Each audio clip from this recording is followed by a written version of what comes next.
Welcome again to Joe Stunner Boxing. I hope you've had a good Monday. Let's talk a little bit about the corner work during the Tyson Fury Oleksandr Usyk fight.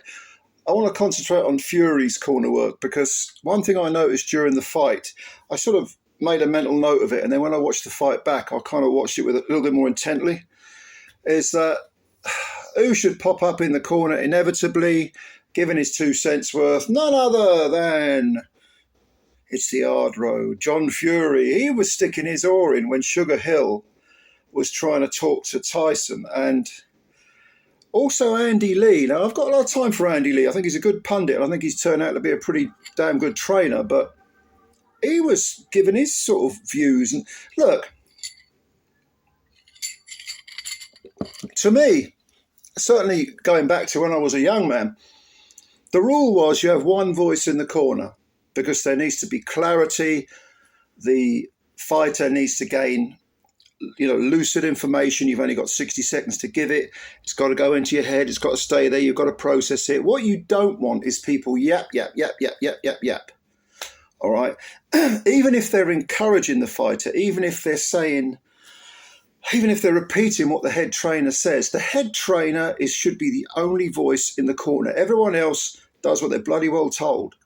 That should be the way it's done. And I don't understand, well, I do understand to some extent why that wasn't the case with Fury, because his old man, if he's in the corner, ain't going to shut up, is he? That's my son, and all this, and therefore I'm entitled to say what I like, and but if I was Sugar Hill, I wouldn't be happy. He may well have said, right, the way we do things is you all shut up and I do the talking. If I ask you to give me, I don't know, whatever, or deal with a cut or give me a water bottle or whatever the hell it is, you do it. And you do it without arguing and you don't say anything. You just go ahead and do it. But that didn't seem to be the case. Now, you could argue, well, Tyson's long in the tooth. He knows what he's doing in that ring. But especially after the 9th round, when he took a battering and he didn't know where he was, at the very least, you need someone, one person, the head trainer, the man who's been hired to do that job. You need him looking at the fighter, looking in the fighter's eyes, assessing the situation and giving him information that the fighter in his semi-concussed or maybe even fully concussed state can understand. And if the fighter's not responsive, the fight gets stopped. The trainer can then say, I'm pulling the plug, This sort of smacks a little bit.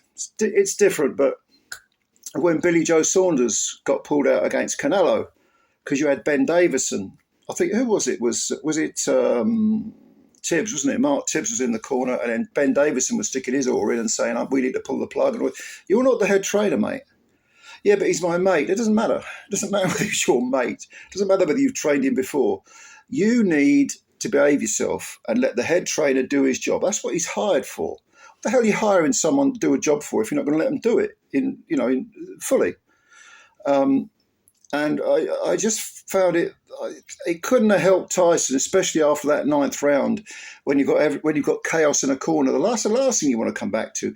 You want to come back to a very clear, concise, precise voice that you're listening to. And yes, Fury is very experienced. He's got that natural fighting instinct. He's got a very high ring IQ. But I think it would have helped him in general. If they'd just been that one voice. It's like when he had his nose smashed up. See, that was another thing that needed to be, that mentally could have had an effect. And in fact, Frank Warren said afterwards, I think that the nose damage sort of took him out of his game plan. Well, it's the chief second's job to make sure he's not taken out of his game plan, to say, okay, your nose is bust, however, boom, boom, boom, so you say your piece. And you know which buttons to punch because it's your fighter and you've spent 12 weeks with them, virtually living with them. What you don't need is 2, 3, 4 voices in the corner, all sometimes saying contradictory things. But even if they're saying the same things, let the head trainer do it. So what do you think? Do you think this is a valid point? I think as a general rule, I absolutely stand by this. Would it have helped Fury to just have Sugar Hill talking and everyone else shutting up? I think it might have helped him marginally. It certainly wouldn't have done any harm. But let me know what you think. Give me your opinions. And as always, thank you for your time. Please subscribe to the channel if you're new. Hit the subscribe button. Cost you nothing. And, oh yeah, hit the like button as well if you enjoyed the video, because they count these likes. I don't know why, they do. All right, ladies and gentlemen, thank you very much. I will catch you later, and bye for now.